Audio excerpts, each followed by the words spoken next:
Gopi.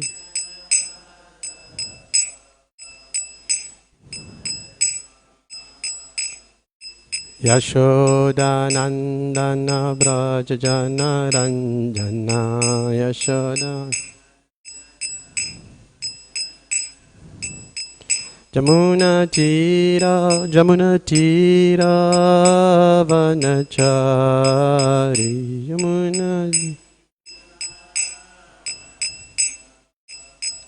Yamuna Tira Vanachari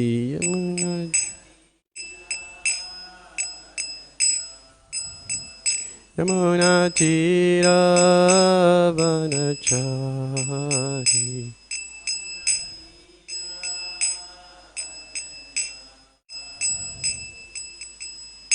John Vishnupad Paramahamsa Pravijacharya Asturu Shishyamat's Divine Grace A.C. Bhaktivedanta Swami Prabhupada Ki.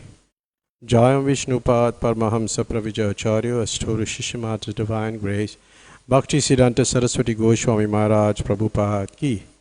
Anantikoti Vaishnavrinda Ki. Nam Acharya Sila Haridas Thakur Ki. Prem Sakaho Sri Krishna Chaitanya Prabhu Nityananda Shri Advaita Gadadhara Sivasari Gaur Bhakta Vrindi Ki. Sisi Radha Krishna Gopa Gopinath Sham Kund Radhakund Giri Govardhan Ki. Vrindavan Navadip Dham Ki. Gangamai Jamanamai Ki. Bhakti Devi Tulasi Devi Ki. Samaveta Bhakta Vrinda Ki.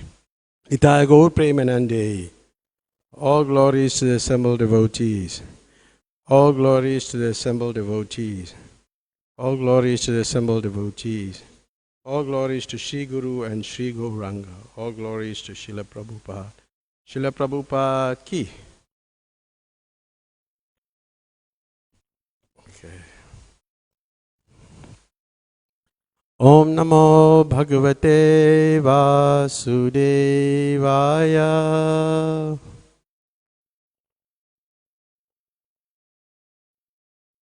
Om Namo Bhagavate Vasudevaya.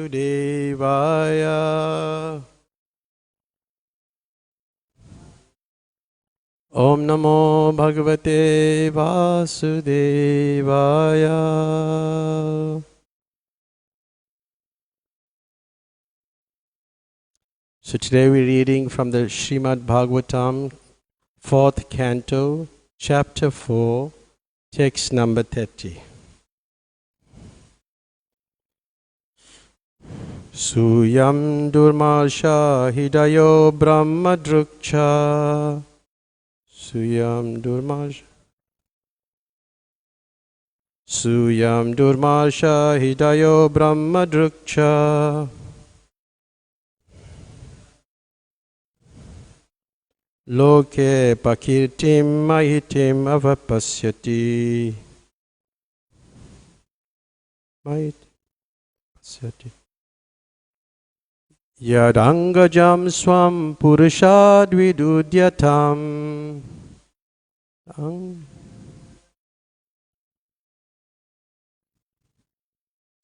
Na pratye sedan mritye paradata.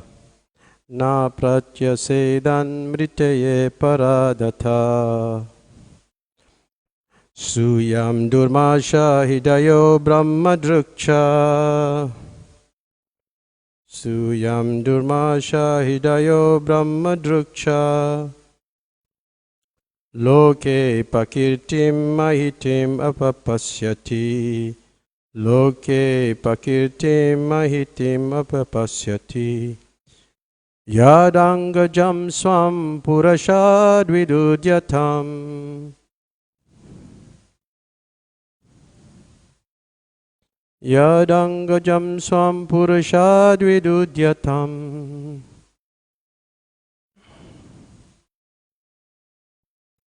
Na pratya sedan mitaye paradata. Suyam durmasha hidayo brahma druksha. Loke pakirtim mahitim avapasyati. Yadangajam swam purushad vidudyatam. Na pratyasedan mitraye paradata. Suyam durmal shahidayo brahmadruksha. Loke pakirtim mahitim avapasyati.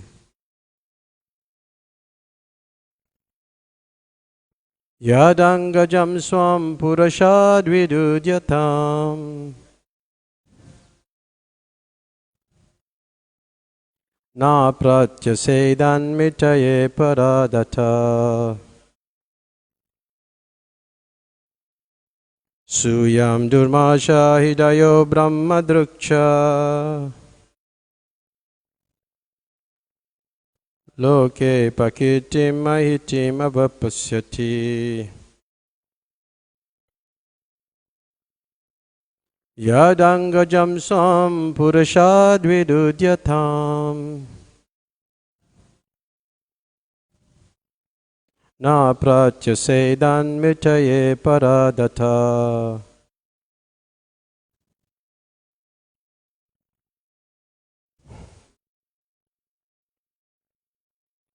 Suyam durma shahidaya brahmadruksha.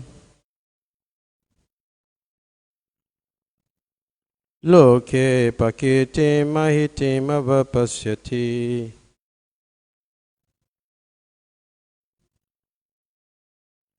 Yadangajam swam purushad vidudyatam.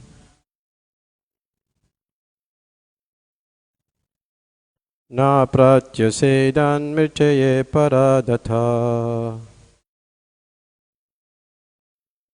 We'll do the word for word. Sa, he, I am that. Durmal shahidaya, hard-hearted. Brahmadruk, unworthy to be a brahmana. Cha, and. Loke, in the world.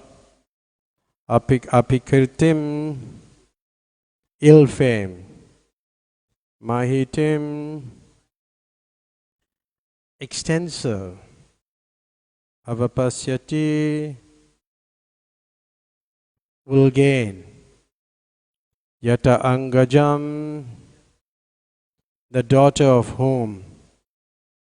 Swam, own. Purushadved, the enemy of Lord Shiva. Udyatam, who was preparing. Na pratyasedidat, na pratyasedidat, did not prevent. Mrityaya, for death. Aparadata, because of his offenses. Translation. Daksha, who is hard-hearted, that is unworthy to be a brahmana, will gain extensive ill fame because of his offenses to his daughter, because of not having prevented her death, and because of his great envy of the Supreme Personality of Godhead. Purport by His Divine Grace A.C. Bhaktivedanta Swami Prabhupada. Daksha is described here as most hard-hearted and therefore unqualified to be a brahmana. Brahmadruk is described by some commentators to mean Brahma Bandhu, or a friend of the brahmanas. A person who is born in a Brahman family but has no Brahmanical qualifications is called a Brahma Bandhu. Brahmanas are generally very soft-hearted and forbearing because they have the power to control the senses and the mind. Daksha, however, was not forbearing, for the simple reason that his son-in-law, Lord Shiva, did not stand up to show him the formality of respect. He became angry and hard-hearted that he tolerated even the death of his dearest daughter. Sati tried her best to mitigate the misunderstanding between the son-in-law and the father-in-law by coming to her father's house even without an invitation. At that time, Daksha should have received her, forgetting all past misunderstandings. But he was so hard-hearted that he was unworthy to be called an Aryan or a Brahmana. Thus his ill fame still continues. Daksha means expert, and he was given the name because of his ability to beget many hundreds and thousands of children. Persons who are too sexually inclined and materialistic become so hard-hearted because of a slight loss of prestige, they can tolerate even death of their children. The text again, a translation. Daksha, who is so hard-hearted that he is unworthy to be a Brahmana, will gain extensive ill fame because of his offenses to his daughter, because of not having prevented her death, and because of his great envy of the Supreme Personality of Godhead. So this is a very beautiful purport. There's many points, and probably, there's so much of repetition that over the weeks that we've been going over this particular chapter.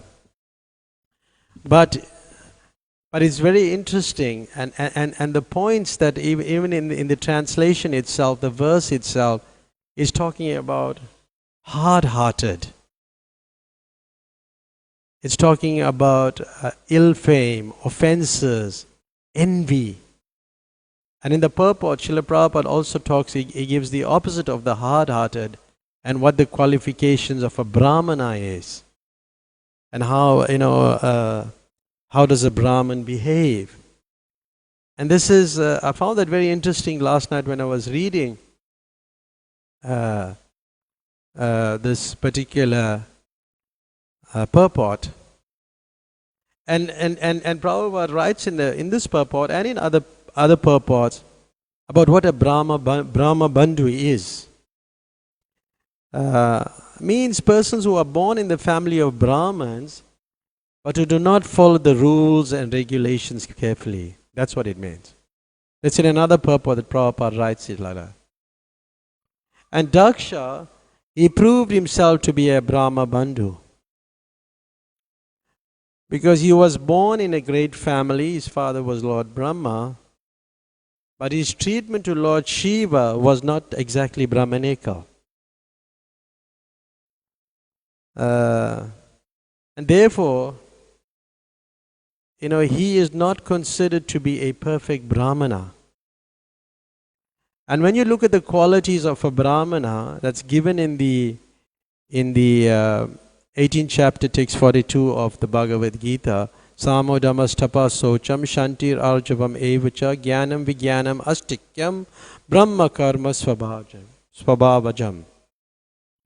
So peacefulness, austerity, purity, tolerance, honesty, knowledge, wisdom and religiousness, these are the natural qualities by which a Brahmana work.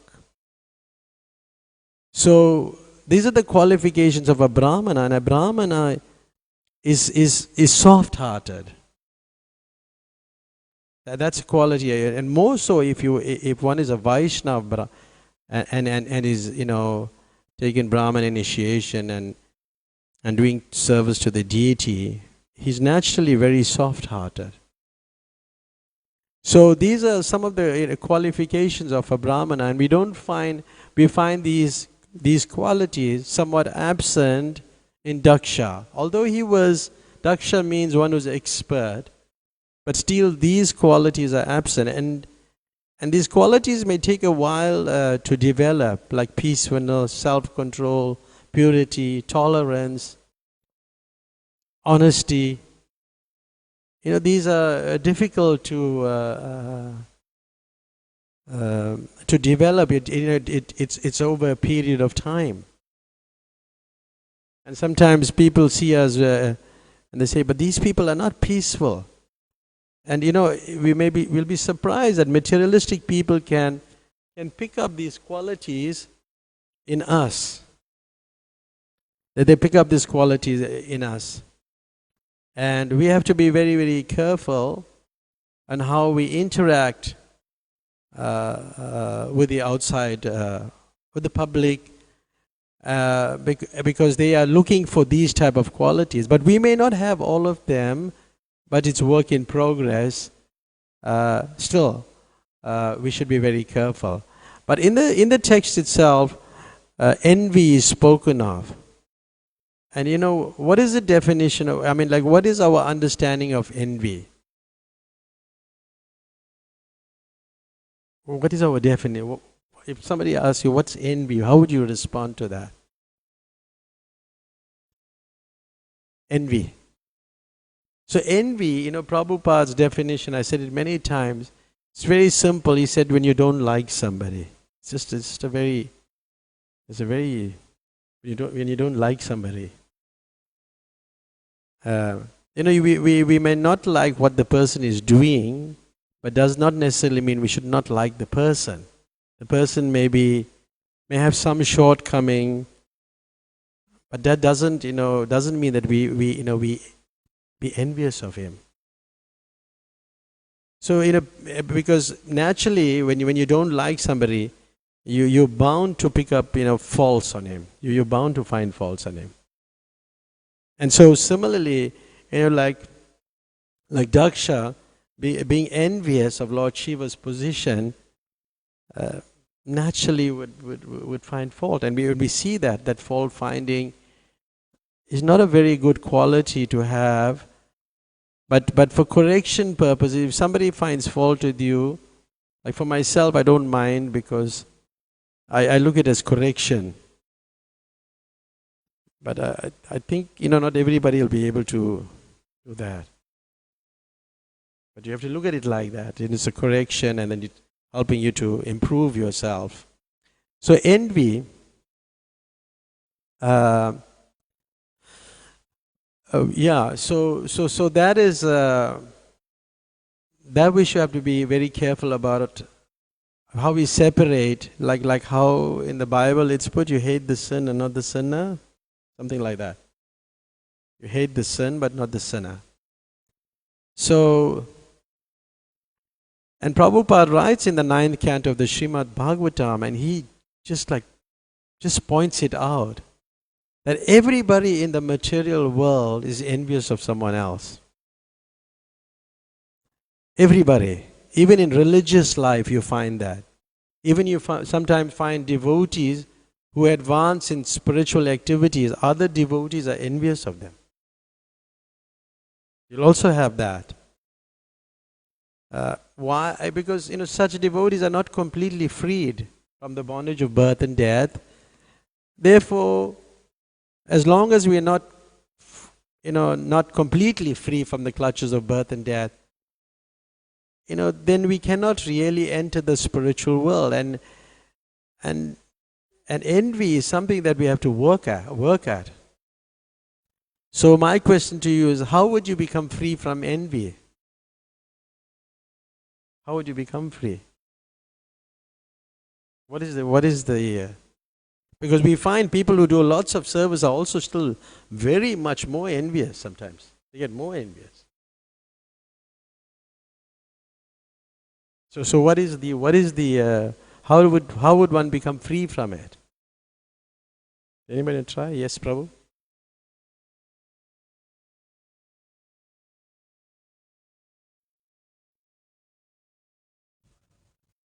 That's the point. Correct. So Arjunacharya Prabhu made a nice point. you serve the person, you find something good, because Because in life, everybody is not all bad, even materialistic people. Like every cloud has a silver lining. Everybody has some good in them.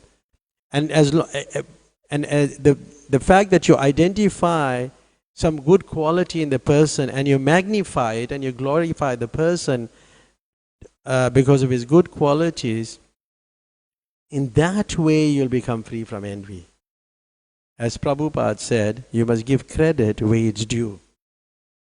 Because if somebody did something nicely and you give him credit for what is due, he's done well, then he appreciates it and that frees you from that envious situation. That's how it works. You can do lots of service, you can do lots of things. You can be on the altar the whole day. It doesn't mean you'll become free from envy. Because envy is a very deep-rooted quality that one possesses. Because, we in the material world, if we were free from that, we won't be here. Yeah. And, and you'd find as you become free from the designations of the body, then gradually you'll find that you'll be becoming free from this envious situation. Prabhupada writes in one of the purports, I think it was the 9th canto, a devotee is never envious of anyone, even his enemy. So even, like when somebody comes here to, surrendering to Krishna, who comes to the temple and wants to practice Krishna consciousness, or even if he just walks into the temple, a devotee is never envious of anyone, even if it's his enemy. Because the Vedic culture is that, even if the enemy comes to your house, you're meant to give him a place to sit and you should give him some water. That's the Vedic culture. Because the devotee knows what harm can the enemy do. Because Krishna is the supreme protector. He has that faith. So he's not afraid of the enemy. But friends and enemies is actually a function, it's actually in the mind. He's my friend and he's my enemy. If somebody is kind of agreeable to what I'm thinking and what I'm doing, then he's my friend. And the person who disagrees with me is my enemy.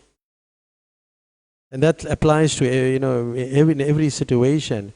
So one has to be to rise above that friend and enemy, and it takes practice.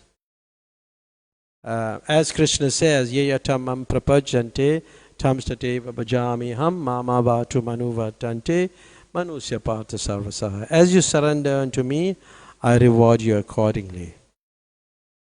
So Krishna will respond like that. And at some point we have to become completely free. Shri Raghunath ki.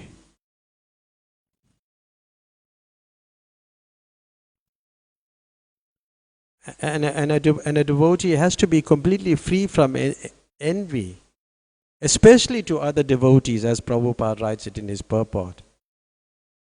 And to envy other devotees is a great offense. Again in the 9th canto of the Srimad Bhagavatam, it's all in the 9th canto that I was reading last night. When a man is non-envious and does not desire ill fortune for anyone, he is equipoised. For such a person, all directions appear happy. And Prabhupada in that purport to this verse, this is actually the verse in the 9th canto, 9:9-15. The symptoms of those who are satiated with lusty desires are described in this verse. So we know that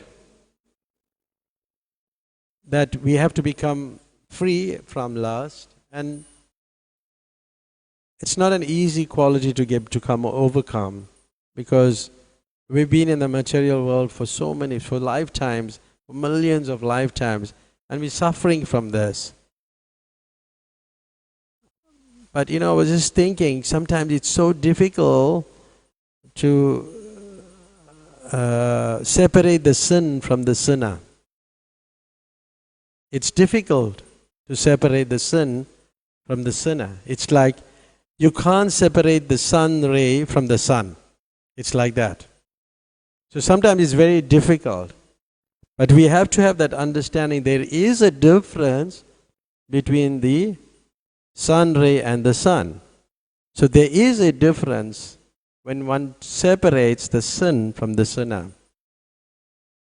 So yeah, and Vishwanath Chakravarti Thakur says, when one is not envious of his enemy, does not expect honor from anyone, but instead desires all well-being even for his enemy, he is understood to be a Paramahamsa.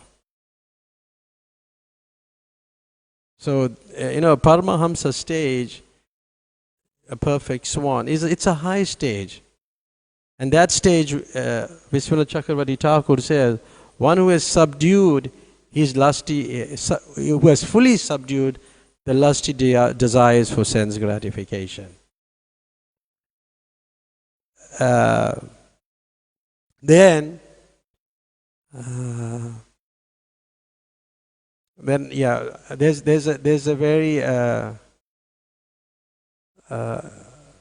important paragraph, a couple of paragraphs that are found in the Chaitanya Charitamrita.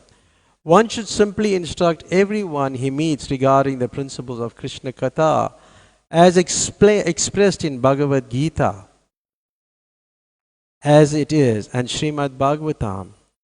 One who has no interest in Krishna Katha or the cult of Sri Chaitanya Mahaprabhu is like dry, useless wood with no living force. The ISKCON branch, being directly watered by Sri Chaitanya Mahaprabhu, is becoming undoubtedly successful, whereas the disconnected branches of the so-called Hindu religion that are envious of ISKCON are drying up and dying. So you'll find there's different levels of envy. You may be envious of the person, you may be envious of the institution because of the progress of the institution. And Prabhupada was concerned about both, and being envious of the person and being envious of the institution, which behind the institution is a person. And people, and he spoke very boldly about his god brothers, and it's recorded in the Chaitanya Charitamrita. It's recorded. He put it in these books. So would you say that Prabhupada was envious of them, or is that constituted an offense? No, it's not an offense. Because he was criticizing his god brothers and it was justified. Like the followers of Lord Shiva who are criticizing Daksha and his followers are justified. So Srila Prabhupada is also justified in criticizing his god brothers. So, and it doesn't constitute an offense. But if we criticize Prabhupada for criticizing his god brother, that constitutes an offense. That's an offense. So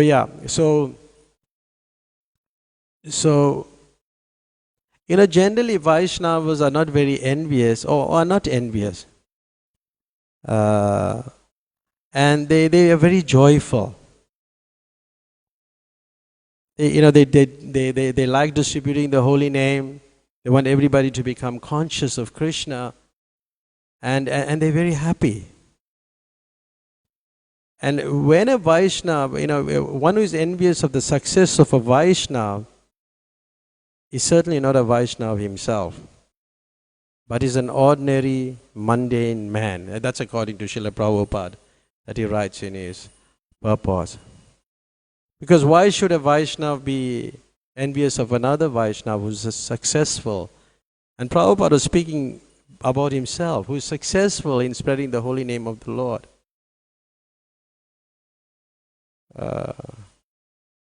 And you also get, a mundane person in the dress of a Vaishnava. And Prabhupada, right, that person should not be respected but rejected.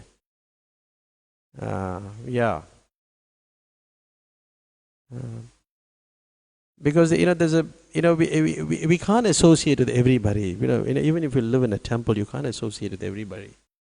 You can be respectful to everybody, but your association you'll have to choose. It's not that, because that's the other point. You have to have associate with people of the same temperament, according to Bhaktivinoda Thakur. And the devotee was, Nashwin was speaking. I wanted to comment on it, but I didn't have the chance to do that. Was that the point is that if you to associate with somebody else, they must have affection for you, and they must have affection for Krishna. It works. That's how it works. Because if somebody you'd bring up the point, but we have to associate with everybody, and we may if you're that intelligent enough to take gold from a dirty place, it's okay. Then it's okay. But the person may be a very senior person, but he may not have affection for you. So although he may be senior, doesn't mean that you can have an intimate relationship with him. Because Krishna consciousness, the real association is revelation of one's mind. That's a real association. Prabhupada, right, there are many jealous people in the dress of Vaishnavas in the Krishna consciousness movement, and they should be completely neglected. Now, for him to make this type of statements, I think he may have really seen those things happening. And there is no need to serve a jealous person who is in the dress of a Vaishnava. Because when Narjam Das Thakur is singing, in the song, Chariya Vaishnava Seva Nishtere Pyucha Keba, he's indicating an actual Vaishnava, not an envious or jealous person in the dress of a Vaishnava. This is the purport in the Madhya Leela, chapter 1, text 227, or 270, sorry, text 278.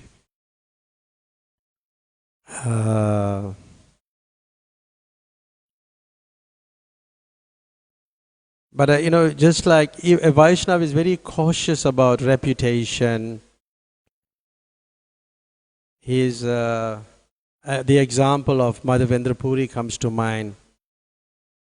That Madhavendra Puri, he actually fled from Remuna, and he went into another marketplace, and because the Lord had kept the sweet rice for him. But he was like concerned that people will honor him, and Prabhupada in the purport writes to that. Also, all the conditioned souls within the material world are envious. He said it like so many times. Because generally people who are envious or jealous, they turn against when somebody attains some reputation. It's a phenomenon even in work environments and everywhere. This is natural for jealous people. Because when a devotee receives like worldly reputation, he's envied by many people, and Prabhupada said this is quite natural.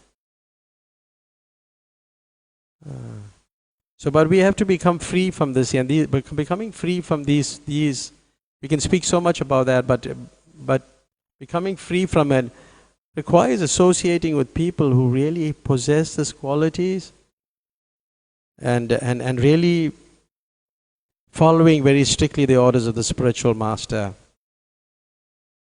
A Vaishnava generally does not hanker for fame or reputation.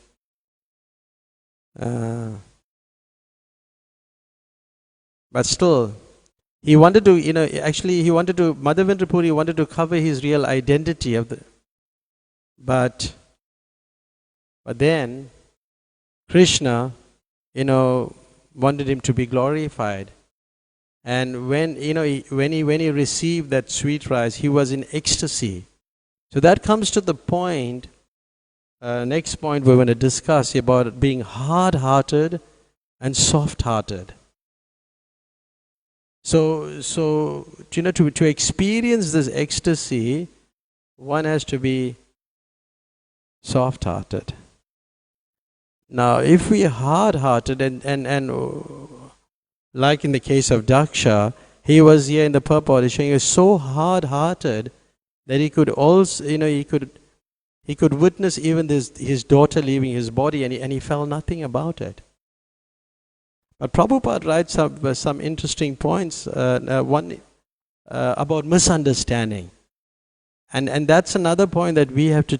There may be misunderstandings, but we should clarify with the devotees. If there's some misunderstanding, and even amongst ourselves. But here we see there was some misunderstanding, but it wasn't really dealt with. Sometimes we have a certain perception in our mind of something, and that's how we look at things, and somebody look at things differently. So we always have to check. But why does a person did such a thing? But we think, well, I do it. I'm thinking a particular way, my way, and the same thing is applicable to another person. That may not be so. So we have to be very careful about misunderstanding. And that's what you can pick up from these purports: envy, prestige, misunderstandings, and there is so many points. And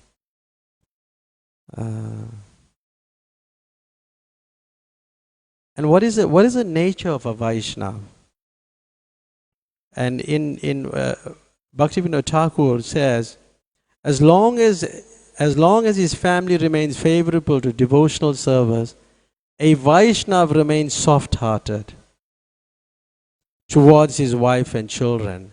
When his family life becomes unfavorable to devotional service, his heart becomes hard and he leaves his crying wife and children forever. This is according to Bhaktivinoda Thakur. So it's bringing about the hard heart and the soft heart. And we should try to genuinely soften our heart. There's so many things we could talk about, but I just want to get on to discussing a soft heart. In the Nectar of Devotion, it's explained, a hard heart is compared to like lightning bolt, to gold, and to lac. Three areas. Lightning bolt, gold, and lac. The lightning bolt is very strong and never becomes soft. And therefore, like people who are engaged in severe austerities and penances, their heart is very hard. They do not become easily softened. And then the comparison, the golden heart becomes melted because gold is like a strong. So it becomes melted at a high temperature. So if somebody's heart is compared to being gold, then you need a lot of temperature to melt it. But somebody who is like lac, lac is some resin or some. It's very easily melted with a slight temperature. So we have to see where our heart is either like a lightning bolt or whether it's like gold, which is very expensive commodity, but still it requires so much temperature? Or is it like lac?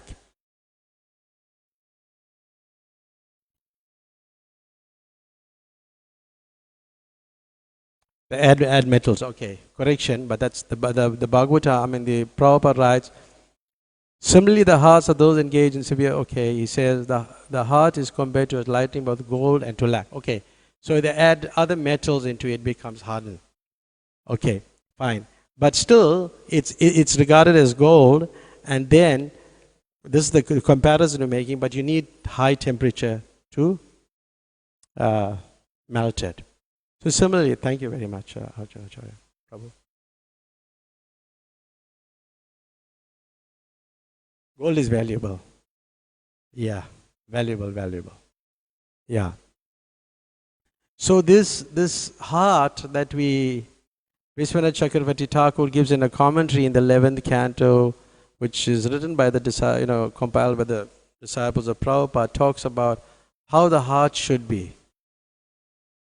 It's talking about ecstasy. We won't get into it's a long explanation, and how it is called Druta Chittai, or the melted heart.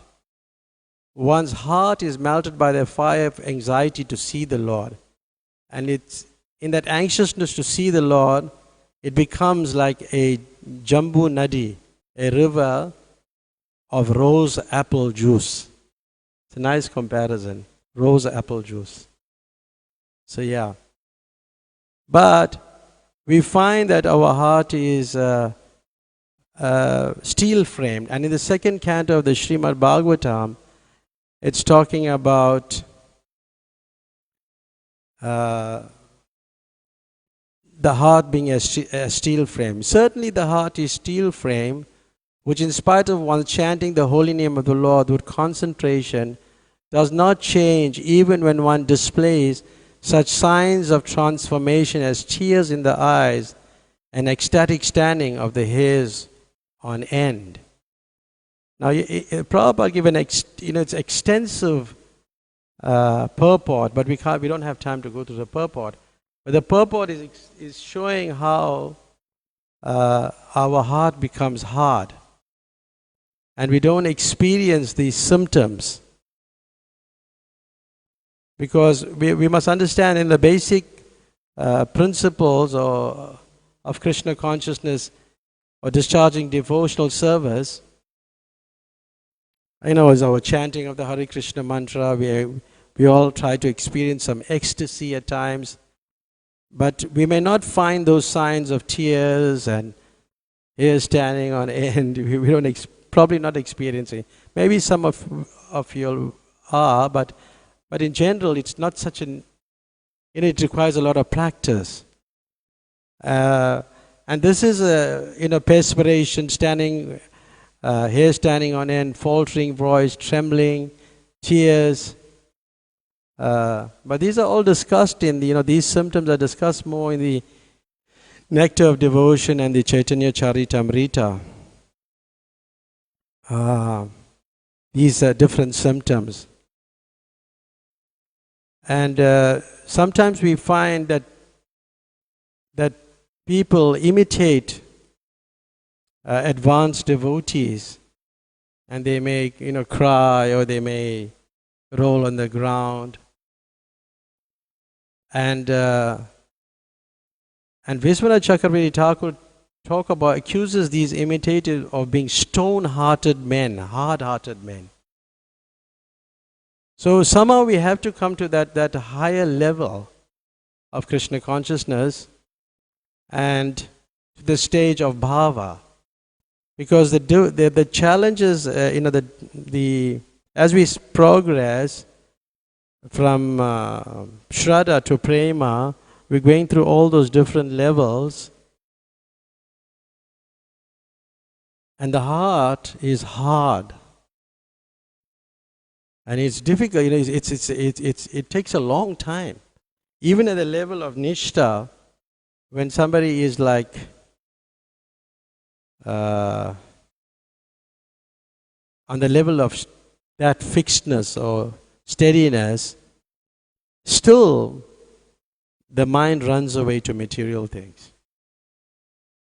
And the way, your heart become hard is because of excessive sense gratification, as in the purport. So even at that level, the mind can be running away. It's not that, you can easily control it. So can you imagine? So to come to the level where your heart gets softer, it's only at the level of bhava. It is, there may be at a slow stage, it's getting softer, but it actually manifests at the level of bhava. So it's a long, long way off. And there in the explaining that points about the soft heart and the hard heart, there's a verse from the Chaitanya Charitamrita. I think it is Madhya Leela, chapter 23, text 5. That's explaining about bhava and how your heart becomes softer. So I'll just read that verse.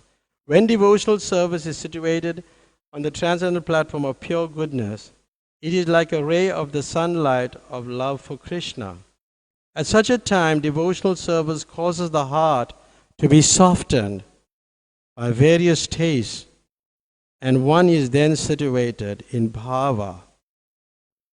So the primary characteristics of bhava is explained. And I'll just paraphrase this. Sudasattva. Sudasattva means Krishna's internal potency. And how does this enter the heart of a devotee? And it enters the heart of a devotee by the mercy of a pure devotee. That's how it enters. And then in the text itself, the analogy between bhava and prema, it's like, the sun, the rising of the sun, it's just on its brink of manifesting. That's bhava. And then prema. So then, the explanation is given about the different potencies, because Sudasattva, the internal potency of Krishna, is composed of these three components: Samvit, Ladini, Samvit Shakti, Samvit and the Ladini Shakti. The Samvit Shakti is the knowledge-giving potency. And Ladini is the devotional potency. So this is what, when it enters your heart, this is like the primary characteristic. And then we have the secondary characteristic. The secondary characteristic of bhava is when the heart is softened. When bhava, that it softens the heart and give rise to various tastes. So there's a primary characteristic, what we're talking about, the subject matter of Samvit, Ladini, how it operates. And then the secondary characteristic is softens the heart of the devotee. And then that verse that we read earlier on from the second canto of the Srimad Bhagavatam 2.3.24, if we don't experience that, then it talks about the hard heart. It says, certainly that heart is steel frame, which in spite of chanting the holy name with concentration, does not change when ecstasy take place and tears fill the eyes and hair stand on end. So we may not be experiencing that. And if we don't experience that, what is the cause of that? What is the cause of that if we don't experience it? Offenses. Offenses. That's the cause. So here we see, Prabhupada is talking about the soft heart, the hard heart in his purports. But actually when you look deeply, this is what it is. It's due to offenses we're not experiencing, because that's the scriptural injunction. If we're chanting and we're not experiencing that, it must be true. So, even like when we recite the offenses, every morning we recite the offenses, even having attachments, one can have attachments, it's not an offense, it's an anartha. but maintaining it is an offense. Yeah.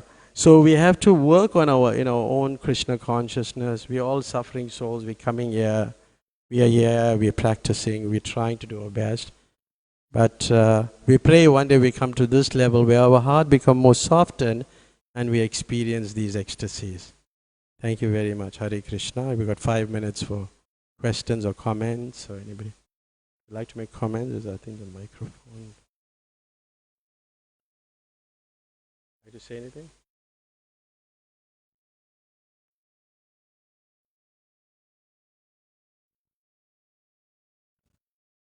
Oh, okay, yeah. So wait. Let me just pick it up. Thank. Madhya 13, I think. There are many. What was it? Did I read? Okay, just 1 minute. There are many jealous people. Okay, yeah, it's Madhya, chapter 1, text 278 purport. That one.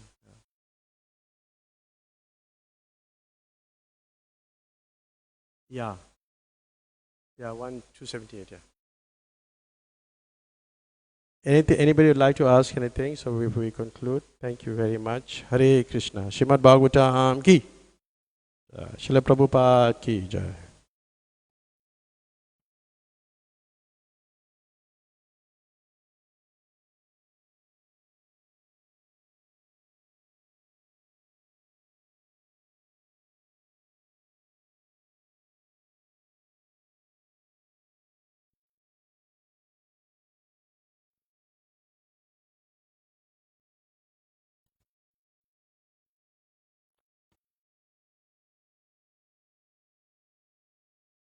It's not there.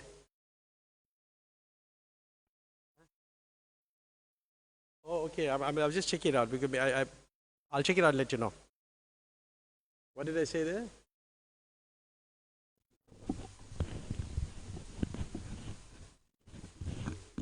Maybe.